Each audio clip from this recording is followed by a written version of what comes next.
It was winter on the island of Sodor, and everyone was getting prepared for Christmas. The engines enjoyed the holiday season because they loved seeing the stations looking festive and the children singing carols.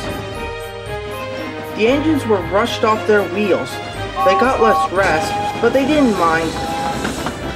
They loved to see everyone's happy faces. But no one was more excited than Ash and his friends, because this was their first Christmas on Sodor. All the engines were very happy, all except for two. Misty had still not forgiven Ash about the accident that he had caused at Great Warrington during the late summer, and Ash was feeling left out since she wouldn't talk to him. One morning, a few days before Christmas, the engines were being fired up ready for another hard day's work. Good morning, Giorgio. Morning. Ash was expecting a good morning from Misty too, but she completely ignored him as she steamed away. Don't worry, she will forgive you soon. Besides, Christmas is time for forgiving. I've tried everything, but she's still giving me the cold buffer treatment. I'll talk to Misty and see what I can do. Later that morning, Giorgio met Misty at the junction. She was waiting for another train to pass so she could have clearance to head up down the main line to collect the Christmas tree.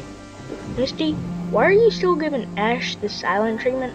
He is still trying to apologize. Apologizing isn't going to cover it. He needs to do something good for me in order to accept his apology. But he and I are now friends, and he doesn't have a rivalry with me anymore. I'm happy that you both are friends now, but weren't you there when the accident happened? Is that not good enough for you? You told me that when you were at the steamworks for a while, that was caused by your faulty points. Alright then, how would you feel? Huh? You're on Ash's wheel, say, for example, if he knew someone else he knew and you were jealous of that other engine and was so jealous that you would have an accident involving him. Ash would do the same thing to you like you're doing to him now. How would you feel? Misty didn't say anything. She knew exactly what Giorgio was talking about. She recalled back when she traveled with Ash, the few times a few other female engines had taken a liking to him, and she had been secretly jealous several times. Realization dawned on her, and she began to feel guilty for what she was putting Ash through. As soon as the other train passed, she headed towards Crovan's Gate. But throughout the journey, Misty couldn't help but think about what Giorgio had said. When she arrived at Crovan's Gate yards, she found the Christmas tree that she was to take to Titmuss Sheds. She backed down onto the flatbed and had to wait until another train passed by. On the narrow gauge track, Rusty looked over at her. Here's a Christmas tree from Titmuss Sheds. It was just brought in from the mainland and... Misty, are you alright? Oh, sorry, Rusty. I was thinking about something. What were you saying again? This Christmas tree was brought in from the mainland. It's for Titmuss Sheds. Thank you, Rusty, and Merry Christmas! As soon as the other train passed by, Misty was cleared to proceed onto the main line. Merry Christmas to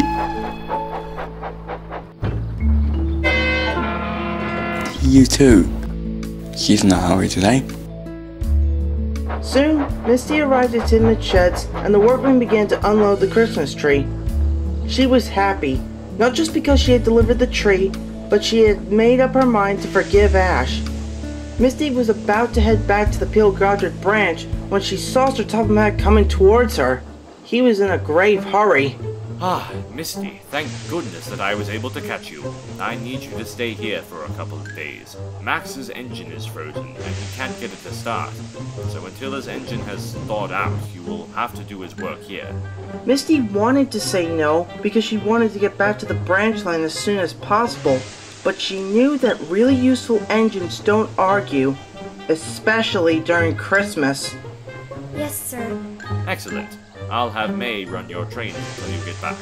And with that, Sir Topham left. Misty was upset. This meant she would have to wait even longer before she got to see Ash again. Are you alright, Misty? Huh? Oh, no, Edward. I'm not...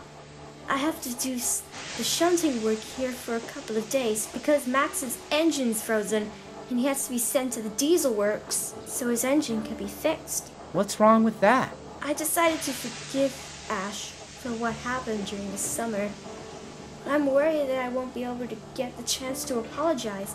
Well, on the bright side, this will give you the chance to choose your words wisely. But don't worry, I'm sure you'll get the chance to apologize.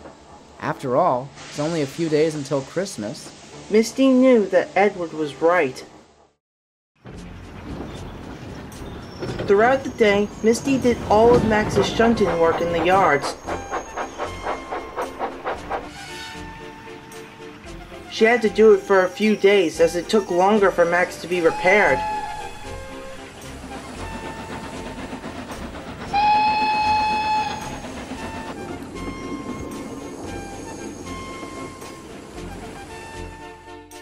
It wasn't until Christmas Eve that Max was back in action.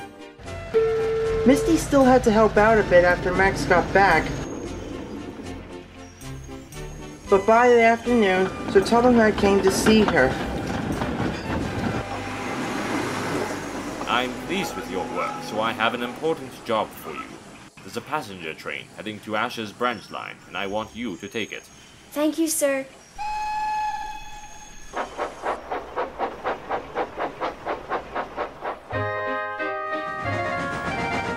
Misty pulled into Nefford Station with her coaches. The passengers aboard were going to see their loved ones for the holiday season. Soon the passengers were all aboard the coaches, the guard blew his whistle and waved his green flag, and Misty departed. We'll get to peel guardrail before you can say Merry Christmas. Misty was making good timing along the line. The coaches ran smoothly, she was right on time, and the passengers were enjoying themselves. But ahead of her was trouble. As she puffed into Henry's tunnel, her driver slammed on the brakes, and she came to a stop. The other side of the tunnel was blocked with snow. We'll have to go back to the nearest signal box to warn the signalman about the blockage ahead. Alright, I hope we get to Kildane on time. As Misty was about to reverse out of the tunnel, they heard a loud rumbling sound. They looked back in horror to see snow piling up the other side of the tunnel.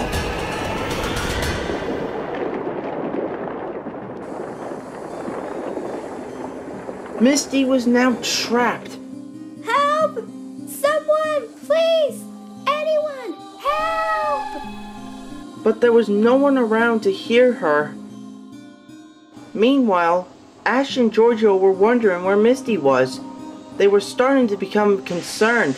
This is strange. Misty would never be this late. Maybe she had to wait for extra coaches to be added to her train. I'm afraid that's not the case.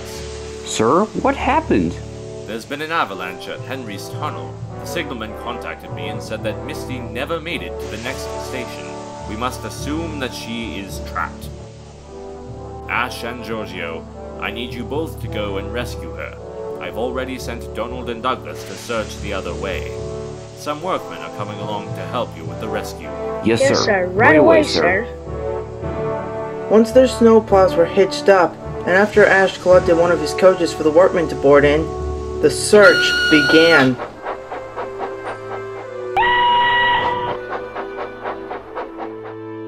Back in the tunnel, Misty was still trapped.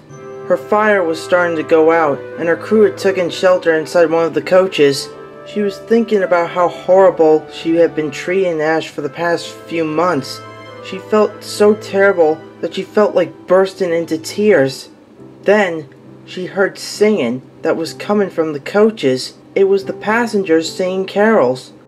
Misty listened to the carols, and it made her feel a little better. The passengers are not giving up hope, even though we're trapped. I can't lose hope. Someone will come and get us out. There's still no sign of her, Georgio. We're getting close to Henry's tunnel. We can't go any further.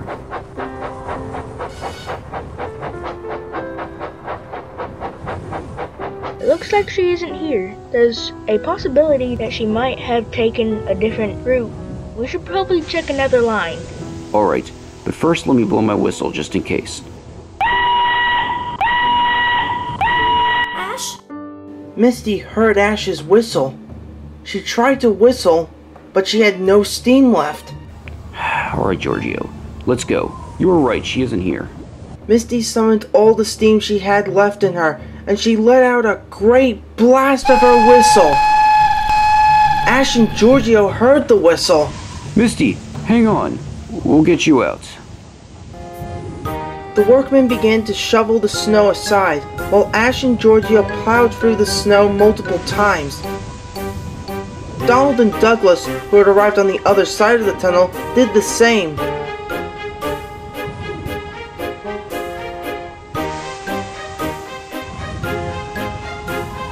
It was hard work, but at last, Misty was free. I'm so pleased to see you. I'm freezing and I can't move. Can you help me? Don't worry, Misty. I'll help you to kill Dane and then I'll take your train the rest of the way. Ash was coupled up to Misty, his snowplow repositioned onto his bunker, and Douglas coupled up from behind to help, and the two engines helped Misty the rest of the way, while Georgio and Donald stayed behind to help clear the tunnel. Later, Ash and Misty were in the sheds at Kildane. Douglas had taken Misty's passengers onwards along the branch line and had left to rejoin his twin. By that time, Misty's fire was relit and she felt toasty and warm again. Ash, I'm so sorry for what I put you through. That's alright, Misty, and I'm sorry for how I acted when Georgio first arrived. It's alright, Ash. Well, I'm glad to see that you two finally made up from your fallout. Come on, I don't want to miss the Christmas party at Knapford. The three engines set off towards Knapford Station. When they arrived, all the engines were there. When all the engines had quieted down, Sir Topham Hatt gave a speech while presents were handed out to the attendees. When he had finished his speech, everyone clapped and cheered, while engines blew their whistles and tooted their horns.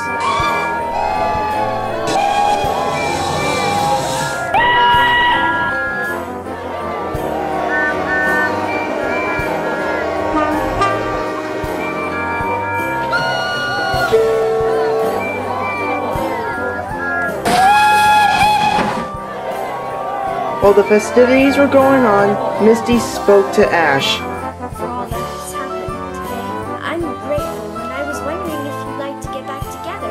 Of course, Misty. Ever since what happened a few months ago, we haven't been getting along. I think it's time we put our fallout behind us. I'm happy to see you two are finally back together again. And we're happy to have you as a part of the team. Yes, we are. Merry Christmas, and let's